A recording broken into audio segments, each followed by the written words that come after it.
friends, Rebecca Barnes, publisher of Prince William Living Magazine, and we are here today with our friends at ACTS.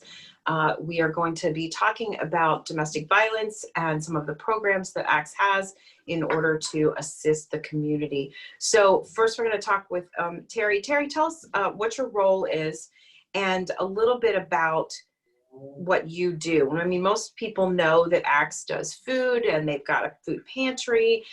They might know about the new food rescue program that's been around for a year, emergency housing and other things, but they may not realize about the work that you do with domestic violence. Can you share a little bit about that with us? Thank you, Prince William Living, for giving us the opportunity to share our services at ACTS Domestic Violence.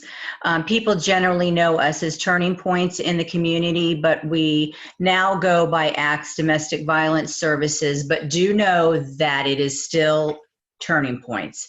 And my name is Terry Swirchak, and I'm the community educator for ACTS Domestic Violence Services, also for sexual assault services, but we're going to save that for another day.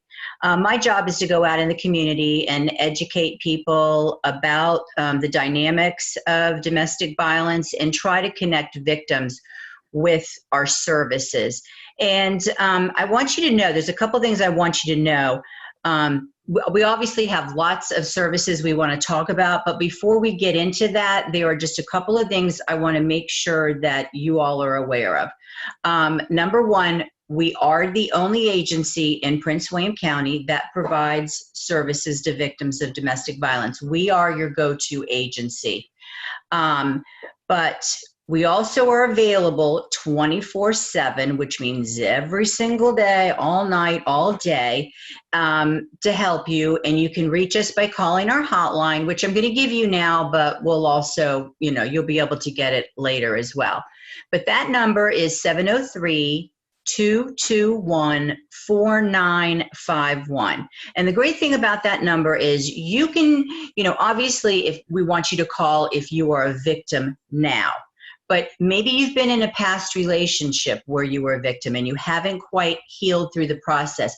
And maybe you're in a relationship and you're questioning, am I in a domestic violence situation? Because domestic violence is so much more than just being hit, punched, etc. And I think Kristin's going to talk a little bit about that more later. But so if you have those questions, call us and we'll educate you about the different dynamics. And we do have offices in Manassas and Dumfries, which is great. So no matter what side of the county you're on, you'll be able to access services through us. And another thing I want to point out is that it's probably not surprising to you, but we have seen an increase we've received 75% more calls than normal during the COVID pandemic. And that's because abusers are home now, which means home is a more dangerous place more of the time. Because let's be honest, many times your life is safer and less chaotic when your abuser is out away from the home. And then you add that to everybody going through the stresses of maybe they've lost a job or they're worried about keeping their job. You have all your finances. Your kids are now home being educated remotely. Those are so many stresses. That is not to say, though, that stress is a reason or an excuse for abuse, because there's never, ever, ever a reason to be abused. So I want everybody to know that. But with that said, if you are being abused, there's no reason for you to be ashamed or afraid to talk to somebody. And I want you to know abuse is never, never, never, never your fault. And that you're not alone as well. And I'm not alone only in the fact that ACTS can help you, but it happens to so many people crossing all types of backgrounds. So don't think that you're alone. And again, we are here to help. So I'm going to turn it back over now to Rebecca, because she's going to talk to the people, our team, because they're not my team. I'm not the boss, number one, but we just all work together. But they are the ones on the front lines. They are the ones working directly with clients. But if you need a presentation and you want to be educated, call me. Excellent. Thanks, Thank you, Rebecca. Lauren, we've got Lauren, Kristin, and Crystal with us. So I want to start with Lauren and have Lauren tell us a little bit about the services that ACT's Domestic Violence Court Program provides. I know it's had a number of names over the years, but Lauren, welcome. Tell us what your position is and a little bit about the Domestic Violence Program. Sure, thanks, Rebecca. So my specific title is I'm a Domestic Violence Court Service Coordinator. So I oversee the entire court program here, the courthouse in specific that's here in Manassas. In general, what we do is from the time a victim comes in to fill out the paperwork, we're helping them fill out the paperwork for a preliminary protective order, and then that segues into court accompaniment, helping them basically navigate the legal system, whether that's if they need help with filling out a subpoena, they need help, with a guardian ad litem if there's a minor involved. If DSS, the Department of Social Services needs to be involved.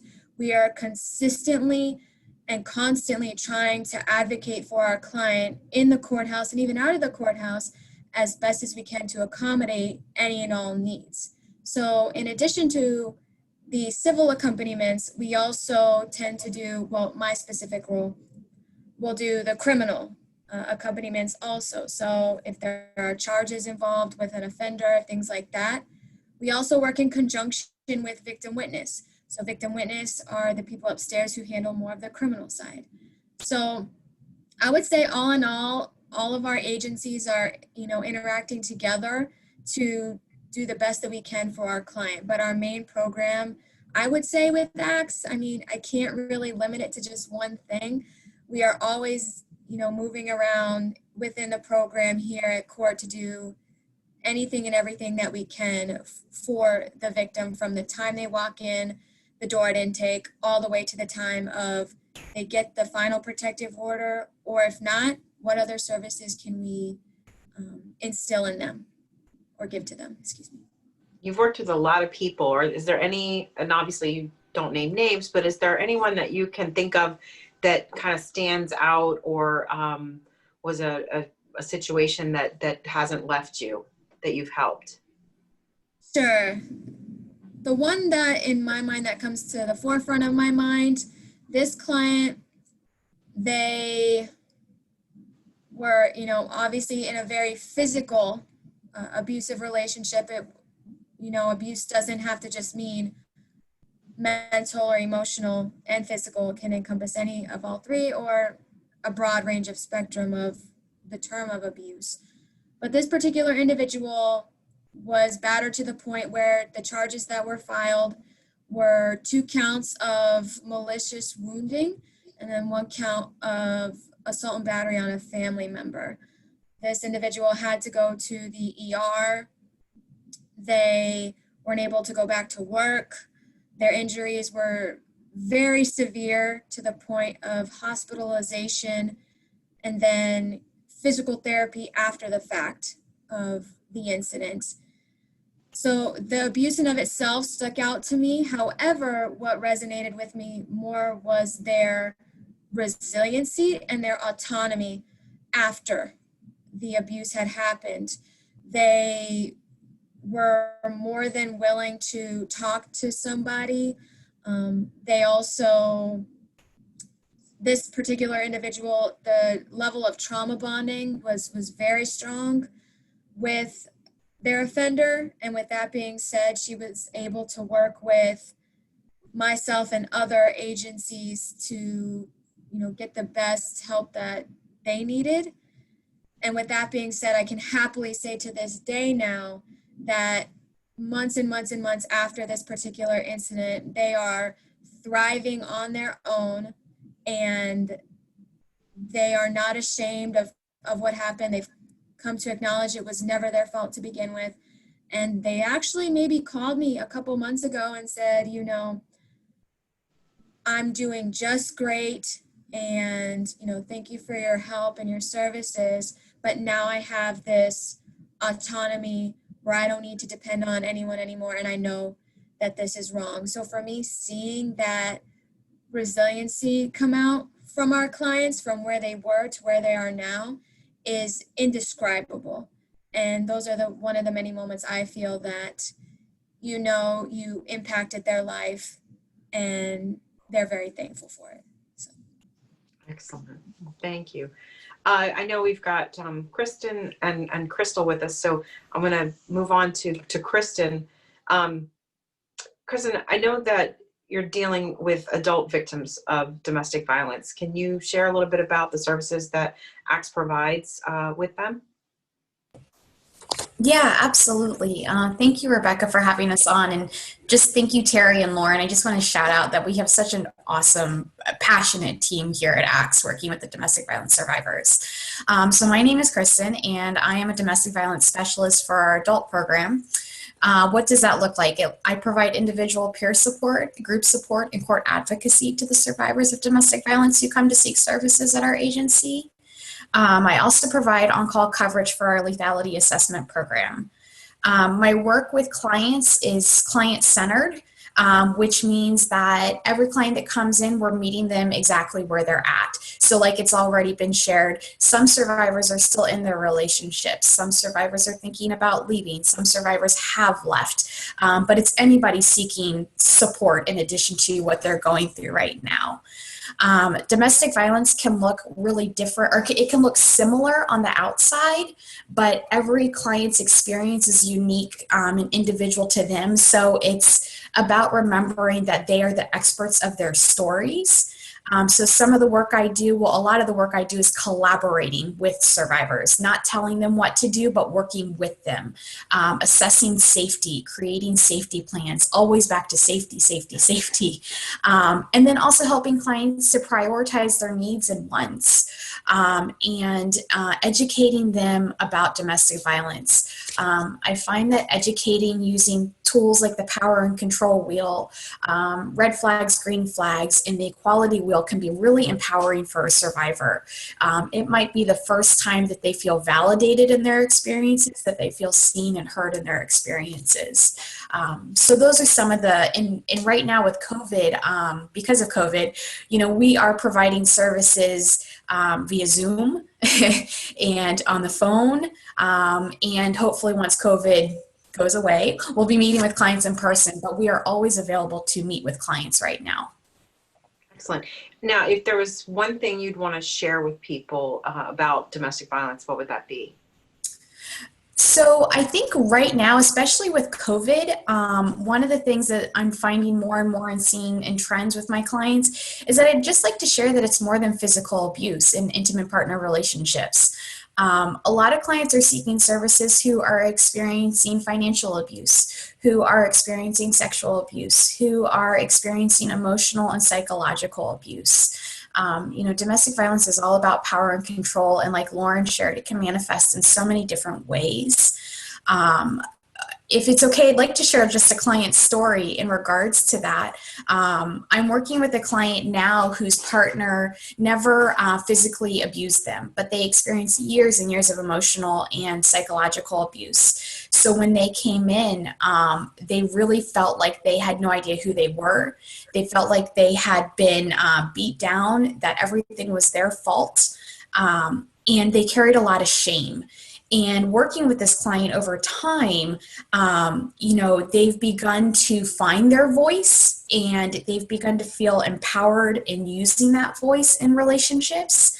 And that started with safe relationships. So working with, for me, it's, you know, creating a safe space for that client to begin to start saying no, to begin having choices. And now when I speak with this client, when I meet with them over Zoom, they smile a lot more. You can see their physicality. They sit taller. They feel more confident and assertive and happy. They really feel like they are getting to know themselves for the first time in their life. And they feel, it's so fun to watch this client. They feel so empowered saying no and setting boundaries. They just love it.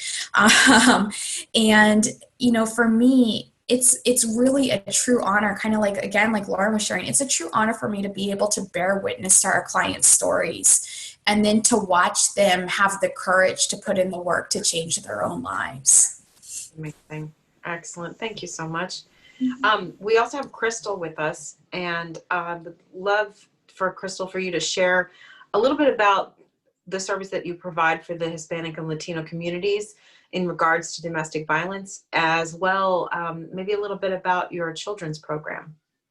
Sure. Hi, Rebecca. Thank you again so much for having us. So for the Hispanic Domestic Violence Program, we focus on providing victims with crisis response. So that means if you are fleeing a domestic violence relationship and you really don't have any support or family in the area, we are able to provide, number one is safety, shelter, and food. We also provide individual and group therapeutic support. So for the support group, we follow a 16-week educational and interactive curriculum, which pretty much looks the same for the children's program. So the children's program is tailored for children that have been exposed to violence or have been victimized themselves. You know, the children's program also provides individual and group therapeutic support, as said before, between the ages of 6 and 18, so school-age children. They serve children in 3 different age groups. Excellent. Well, if there was 1 or 2 things you'd like people to know about domestic violence, what would that be? Sure. So if only people knew that men can also be victims of domestic violence. There is a stigma on who can be a victim when in all actuality, there is no gender, socioeconomic background, or education that says, okay, well, this person is likely to be a victim of domestic violence. Statistics show that 1 in 3 victims of domestic violence are males. As mentioned before, abuse can come in different forms. It can manifest in different forms, and men can also be subjected to that type of abuse.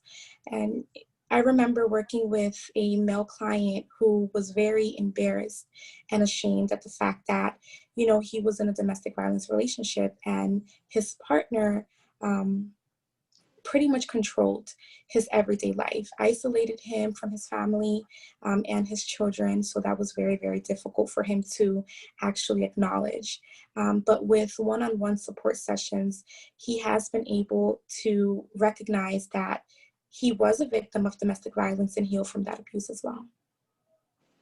Excellent. And lastly, I would also like to share that fleeing from a domestic violence relationship is not easy, but it's definitely possible. And we are here to help. Like Kristin said before, and Terry, we are here 24/7. There's always someone willing to go above and beyond to help a victim of domestic violence.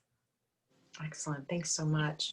If I could just add one thing to what Crystal's saying, when you're fleeing a situation, that it's critical that you call us to help us do some safety planning with you, because when you decide that you're finally leaving the situation, the abuser is losing control of the situation, which means the risk of being hurt really bad or even death is much higher when you leave than any other time. So it's important that you, if somebody says to you, just get out of that relationship, just leave, that's not the best advice.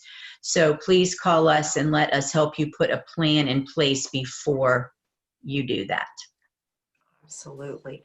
Well, in order to help people, we are going to put the resources links below this video, and make sure that people know that they can reach out to you by phone 24/7. They can look for resources online. If they can't leave their home, they can do a phone call, they can do a Zoom, and everything is confidential and kept in confidence, so that you can feel secure in sharing information and working a plan so that you can get healthy and away from your abuser. So ladies, and it's all of our services are free. Yeah. We don't work with insurance or anything, because a lot of people don't call us because they think it's so expensive. No, everything that we do is free. So sorry to butt in, but no, Crystal. Oh yeah, I would also like to add that if we aren't able to provide a service, we also give out referrals. We always try to connect our clients with different resources in the community as well. Great. Fabulous. Ladies, thank you so much for joining us. We'll put all the information in the link below so that you have access to it. And we thank you for the work that you do. Also, you can donate to ACTS to any one of their programs on their website. We'll include that information as well, as in addition to, if you are interested in volunteering, how you can volunteer and learn how to assist folks that are victims of domestic violence. So thank you for joining us today. We Thank appreciate you. it. Take care.